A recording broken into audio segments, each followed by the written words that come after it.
Hey everybody, it's Commander Clyde. Welcome back to some more patch notes. We are going to go through 8.8, the Ceaseless Whirpool update. Got the new god coming in this one. So let's get right down to it. There's your base card. Yeehaw. Let's get right to the passive here. Raging Tides, CHARYBDIS. That may not be the traditional pronunciation of this deity, but you know, it's fine. CHARYBDIS attack speed increases as her tide increases. Successful basic attack hits increase her tide. CHARYBDIS deals less damage with item effect procs. Tide attack speed increases up to 10 plus 0.75% per level at max tide. Reduction item damage reduced by 35%, and basic attacks 2% tide for each hit. So yeah, she would do less damage with item proc effects here, 35%. I think this is just an alternative way to balance out her passive, and also this is they've been doing that. They did this with Heim, played around with how his autos deal damage in their progression. And of course, they made it so he didn't crit as hard as other gods. Because he has extra basic attack power from, is it all his autos or is it just the big one having the extra power? Don't remember. Anyway, they've tried some weird balance things to keep gods from being too strong in certain areas. This is one of those kind of changes. So that means things like kin size and oboe are going to be less efficient on this god. Anyway, first ability, Spike Shot. CHARYBDIS reveals the Maw as it fires large spikes for a short duration, dealing basic attack damage.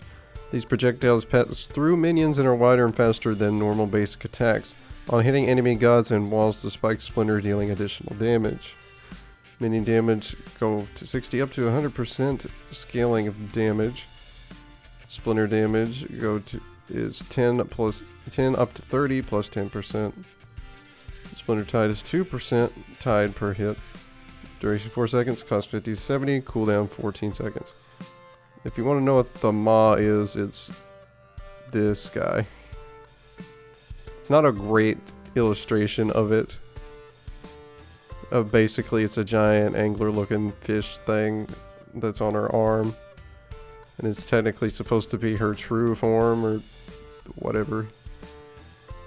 Anyway, ability 2, Capsize. CHARYBDIS absorbs water from around her before firing a quick blast from the Maw. Enemies are hit by a rapidly decaying slow and physical protection debuff. This ability can be channeled for longer, consuming tide on fire to become wider. Strengthen the debuff and deal more damage. Up to 40% tide will be consumed. Damage is 80 up to 280 plus 85%. Extra scaling 30%. Slow 40% on max tide. Physical protection reduction 40% on max tide. Duration 4 seconds. On max tide, cost 60 to 80, cooldown 16, down to 12 seconds. Whirlpool Form, this is the third one. CHARYBDIS dives into a whirlpool she creates, expanding, revealing the terrifying Maw.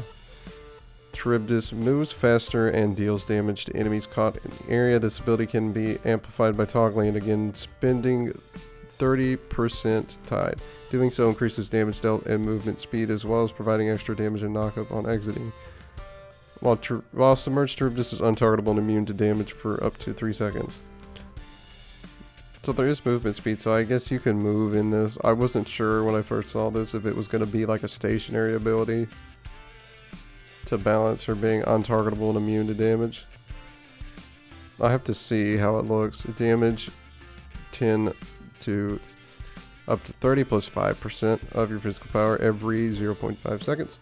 Amplified damage is 20 to 60 plus 10% of your physical power. Exit damage 60 to 20 plus 65%. Your power movement speed 20%, amplified movement 40, cost 70 to 90, cooldown 17 down to 15 seconds. Anyway, the ultimate, the Ma hungers. He's gonna eat you. CHARYBDIS reveals her true nature, becoming immune to crowd control for the next 6 seconds and gaining movement speed. She may take one powerful attack as the Ma charges forward, damaging and carrying back enemies hit before chomping down, damaging again and stunning. If she kills an enemy god with the attack, she gains another 6 seconds and may attack again, like a Scylla ultimate, because their designs were intentionally meant to be similar. Look up the lore if you want to know more about why they went with that choice. Charge damage 60 up to 180 plus 20%, and then bite damage 300 up to 700 plus 150% of your physical power. Movement speed 35%, stun duration 1.3 seconds, cost 100, cooldown 90 seconds. So, from what you can gather, I don't think CHARYBDIS intends for her to be played as a traditional hunter.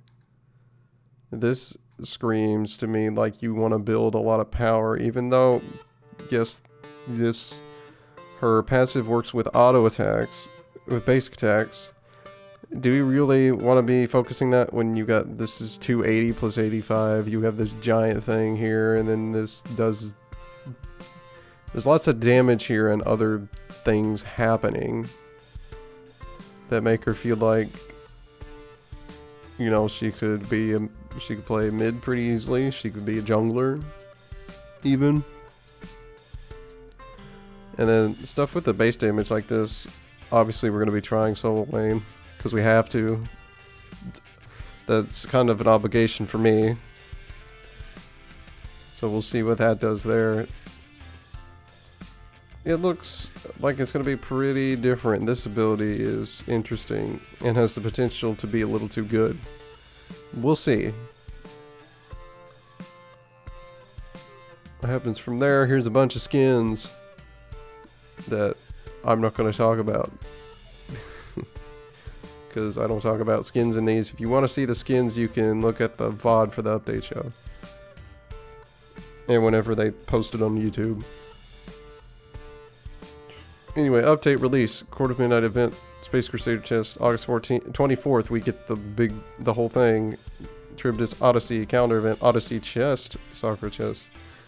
And then 8.8 bonus will be coming soon. Quality of life, they're doing stuff with ranked leaderboards, whatever. Bug fixes, I'm gonna skip all these, whatever.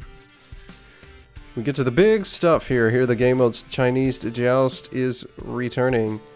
Classic Joust has had its time and now we must move on. We gathered a lot of interesting gameplay data from these last 2 updates where Joust playtime actually increased for a good few weeks before leveling back out to the average. Even with some rather intensely negative comments from certain SMITE communities, Classic Joust never dropped far below the recent average. As if to say, look, we know you guys don't like it, but we have data, bro. Which they do. I mean, not everybody was talking about this map negatively. Just people that really didn't like it let you know often that they didn't like it.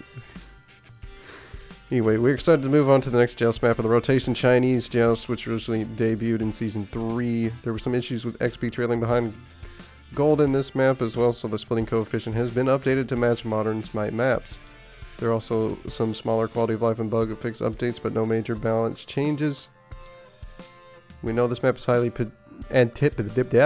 anticipated. Can't wait to have you all playing it again. Fun. Places everything in Joust and Duel. You still can't buy these dumb items. Yeah, and here's the XP split bonus thing. You get the out of combat speed boost like normal. Turtles can now be hit during their intro. Once they burrow out the ground. Bull Demon King can now be hit during his intro. Damon Camp now uses Jade Corruption Tiger skins. Reduce the volume of some looping ambient sounds.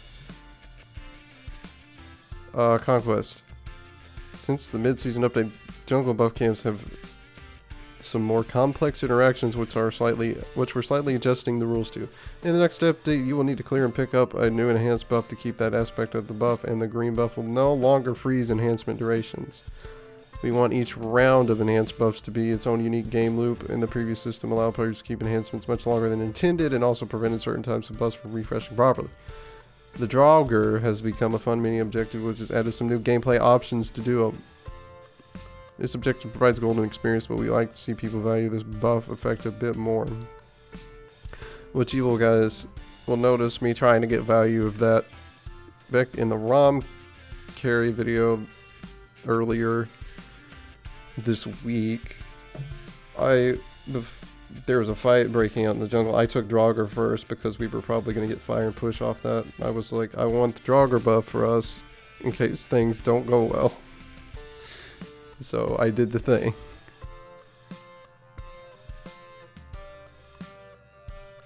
But anyway, buff dropping rules. Averted pickup behavior. Picking up enhanced buff with an enhanced buff equipped. Normal and enhanced effects are refreshed. Picking up normal buff with an enhanced buff equipped. Normal effects are refreshed. Picking up an enhanced buff with a normal buff equipped. Normal effects are refreshed. The support buff, you will have to pick up the enhanced buff by itself, basically. The support buff will no longer freeze the lifetime duration of the enhanced buff effects. Minions fixed an issue where lane minions would sometimes ignore enemy gods that enter their line of sight.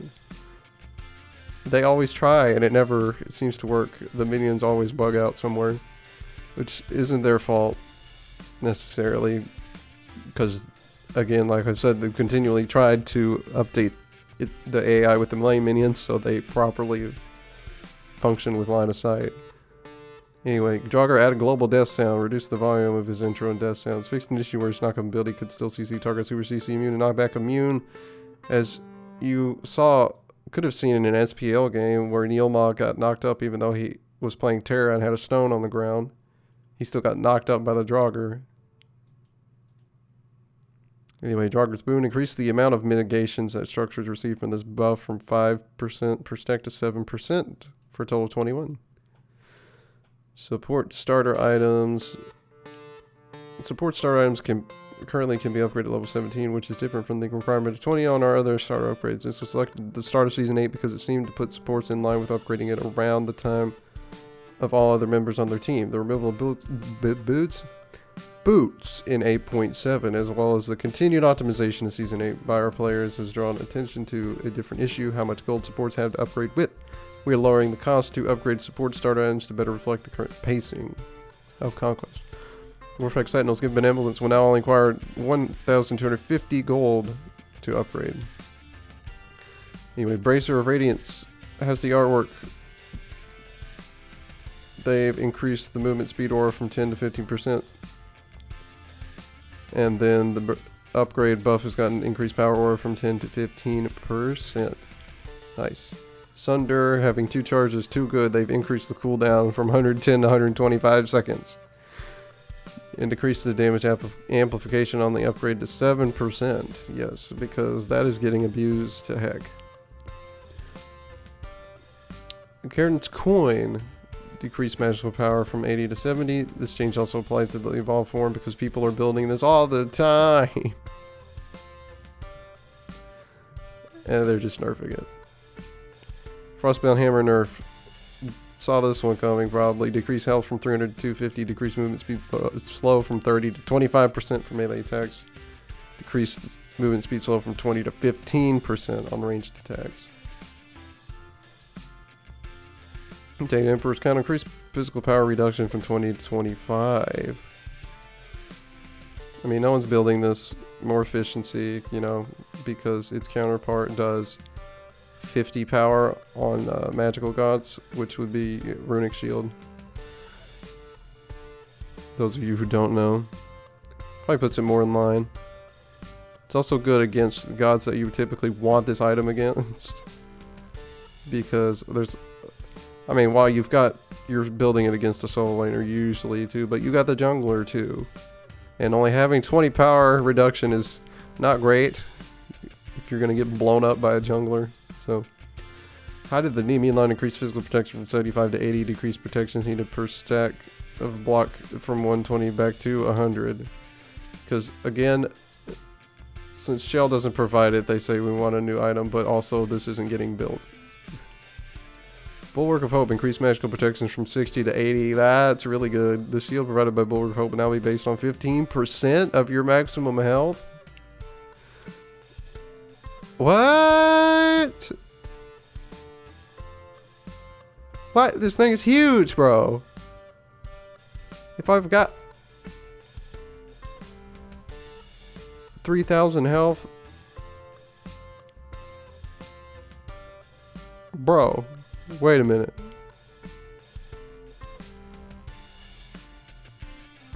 Is that the same amount, actually, if you're at 3K? Because... No, because it would be 450. That's a buff to that. That's 100 more than you get here. Because this is 150 plus 200. Damn. Stone of Foul. Rework offered a reward to supports who could find windows to mix it up with their opponents. The stats and payoff, however, were not there to make this change gameplay feel rewarding.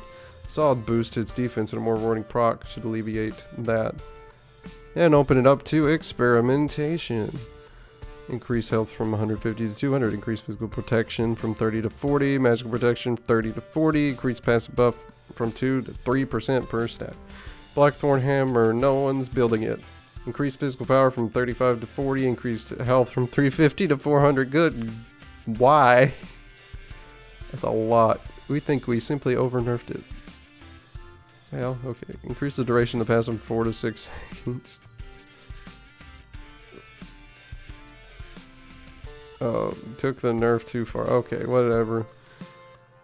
Dominance, because no one's building it. Again, increase basic attack bonus.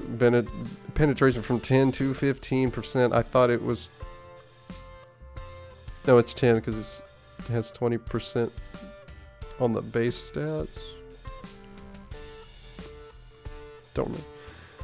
Vamp Shroud saw a few buffs, and they have worked. Vampiric Shroud has all but taken over as the go-to choice for mid-mages and bruiser mages alike. We are toning the power back down just to make sure that Sands of Time and Conduit Gem feel just as competitive. I still think Sands of Time are, well, Pendulum of Ages, which is the upgrade to Sands of Time, is probably a better item generally because it's 20% cooldown, 90 power.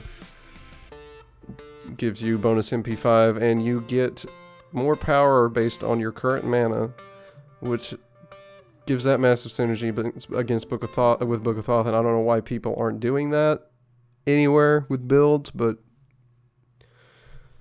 you know. Anyway, Blood-Soaked Shroud, decrease health heal proc from 2 to 1.5%, decrease mana heal proc from 2 to 1.5%. Conduit Gem, increase magical power from 25 to 30. Line with the stuff. Let's see, there's now some extra forgiveness and health restore when an enemy dies shortly after the burn debuff fades. This could help this item feel more consistent with spreading the burn around on multiple targets during early jungle clear. What? Mannequin Scepter requires a target that has the burn applied to them when they die to gain health and mana heal. We have tweaked this to provide a small window of extra time passed when the dot would fade to still benefit from the heal. Okay. This mostly matters very early on when you don't have quite enough attack speed to keep the burn active on 3 monster camps. Anyway, Bumba's Dagger. Increase basic attack damage on jungle camps from 20 to 25. Increase ability damage on jungle camps from 30 to 35%. Because, of course, they want to make this pure jungling item. And the other two are getting built way more often. Mostly because their upgrades are better than Bumba's Hammer, not because Bumba's Dagger sucks. So, I don't know if this really matters. I mean, it makes it a much better early item. Anyway, Bumba's Hammer. Here starts a large path to jungle starter upgrades. Overall, we have seen a trend for junglers where upgrading is less common than other roles. The overall impact and feel of the jungle starter upgrades has felt underwhelming compared to the rest of the upgrades. Additionally, the upgrades failed to really double down on the assassin's strength, high burst damage. Here, changes focused at bringing back some remove strength while pivoting more defensive choices that didn't see played offensive powerhouses that should find a spot. Increase cooldown from 10 to 20% revert. The removal of both CDR and penetration was too much. So they were bringing back some of the cooldown reduction, but not the pin. Bump of Spear no longer provides 200 health, now provides 10% penetration, increased physical power from 60 to 70, increased magical power from 90 to 105, increased power buff duration from 10 to 30 seconds. I do really like Bump of Spear. It does not get talked about often, mostly because its passive kind of makes it a niche item, and it's like better on magical gods. Is kind of weird, but I mean, buffing the power and giving it pen, that's obviously instant better mood when you build this item.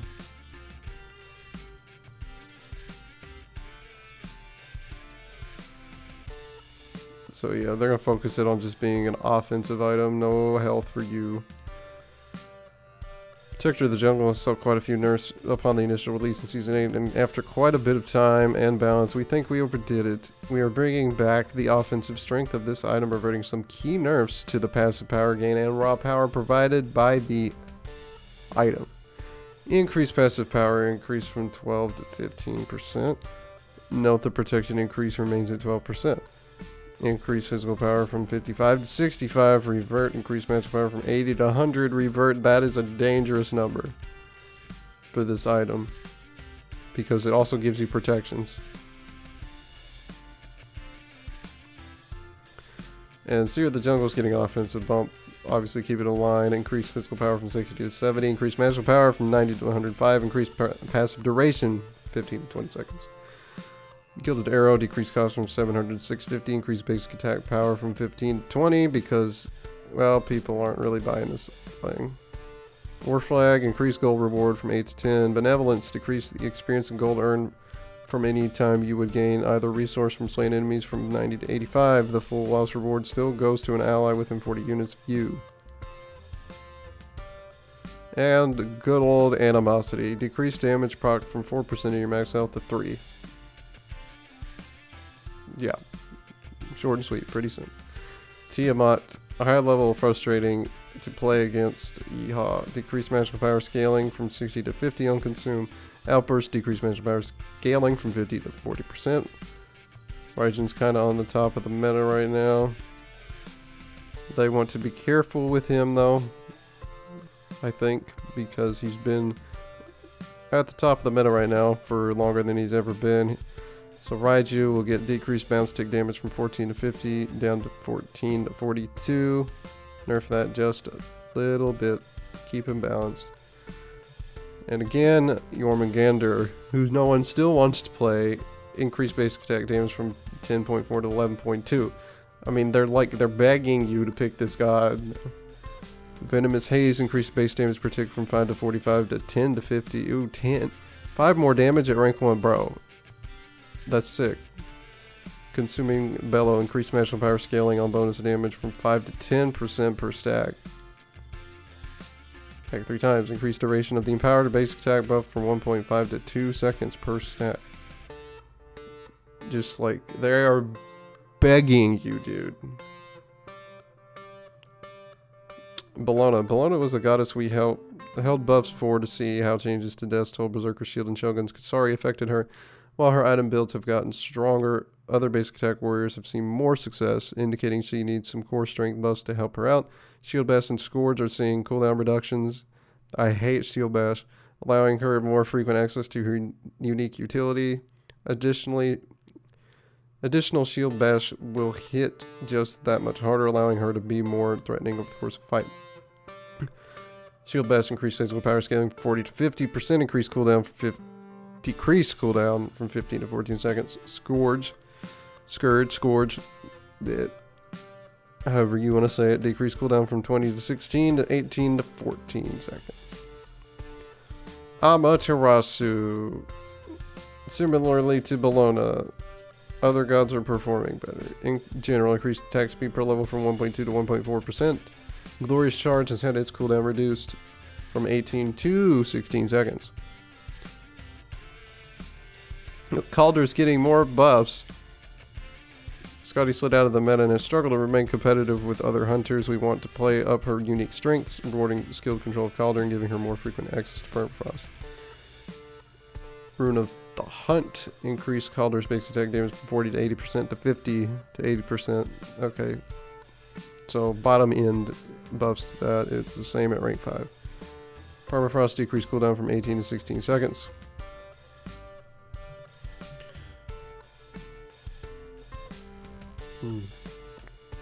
Take a little drink. Alright. Thoth. Glyph of Pain. Increase base bonus attack power from 10 to 30 to 20 to 40. Baba Yaga. Home Sweet. While in the ultimate, Baba Yaga can now walk through minions. Okay. QOL stuff. Sano has fallen out of favor compared to most assassins. We wanted to round out his base damage to bolster his mid game, making him more a threat before his late game teamfight takes off. When Siphon increased base damage from 80 to 180 to 90 to 210. Jetstream increased base damage from 20 to 60 to 25 to 65 per tick. Ooh, that's nice. Artio is gonna get some buffs. That's my favorite Guardian to play in solo. And then Life Tap a Malpoy decreased cooldown from 12 to 10 seconds. That's a big. Heavy Charge increased her charge speed from 75% increased movement to 100%. She's twice as fast. Whoa! And then my ironically second favorite god to play in solo. He's not, but that's just a funny joke. I like to tell myself because I have played him twice against Cthulhu and have beaten and have won both of those lanes, which shouldn't happen.